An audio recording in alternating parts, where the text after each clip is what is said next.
with a newspaper on the tube in London, if I give you a Sharpie and I get you to make a mark around every article that has the visual representation of a body that looks like mine, that body is either being maimed, it's either deceased, it's either committing some fraud, or this is an aspirational story where this person went from bad to good.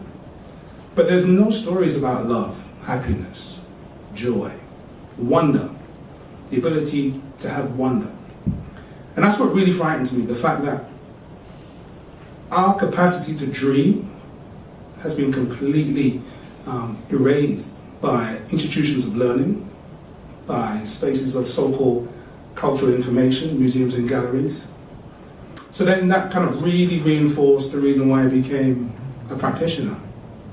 So the idea of being surrounded by images, surrounded by ideas that in some way always assume the negative, where do you find spaces, or where do you find places of authenticity, where one can be their natural self, where one can answer to the calling? When I was young, when I was 6 years old, my father in London would take me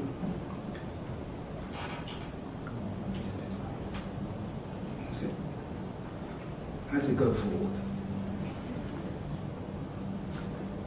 Okay, so think about the idea of performing and spaces of authenticity. So my father would take me to a barber shop in somebody's home. And as a young person growing up, I would sit in this room with who I would call the elders.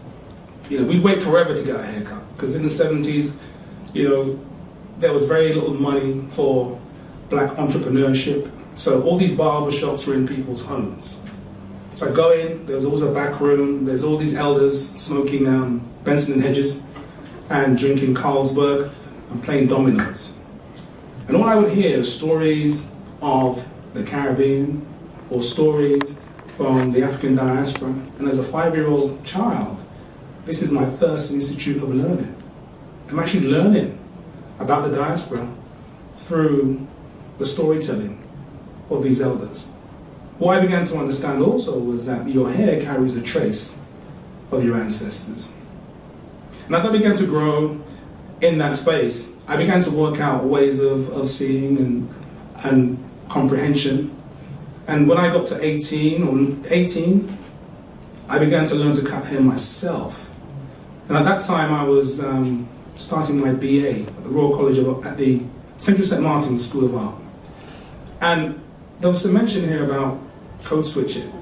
And there I was as an 18-year-old at one of the best art schools in the UK, Monday to Friday, reading up on Freud, Foucault, Derrida.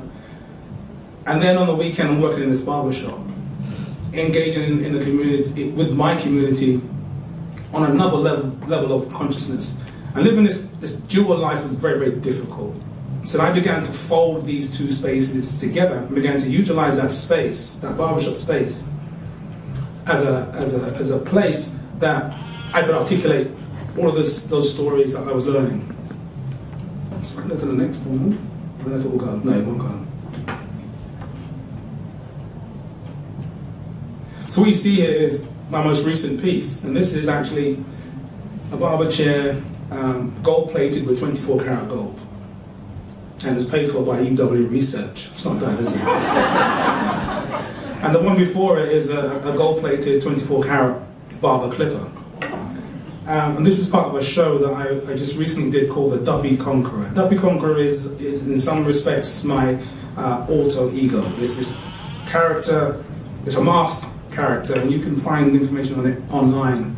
But primarily I want to talk to you today about was this kind of spaces of authenticity, because not only is Duppy Conqueror an important, significant point in my practice, but I actually perform this.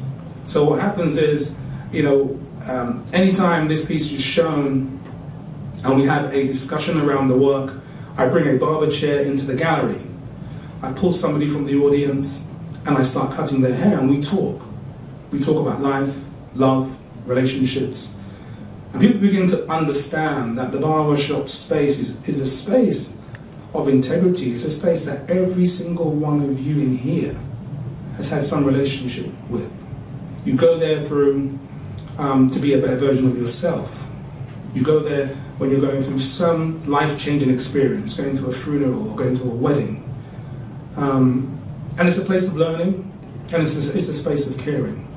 So for me, the barbershop space was a very, very important point to articulate the importance of community, the importance of self-identification, and also the importance of storytelling. Because if we actually want to leave the place or leave this earth a little bit better than how we found it, the easiest way to do that is by asking those questions. Because spaces like this are responsible for disseminating a lot of falsehoods, a lot of things that are kind of inaccurate, and contribute to a number of people who are actually misinformed about themselves, and they act in misinformed ways. And I think that, you know, coming from the UK, and being in the US now for 6 years, and working with young kids in my outreach project, I see a completely different approach to how they identify themselves. And what I've come to the conclusion is that the system has taken any will out of them. The capacity to dream, the capacity to make, the capacity to have fun. And I can only hope in years to come that as I continue to make my work, as I continue to perform my work, as I continue to talk about the diaspora through my lens of making, that others will hopefully understand the same. Thank you.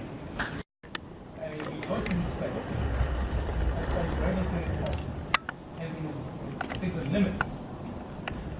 12 students kind of looked at me, and when you could hear, you could hear crickets, really quiet.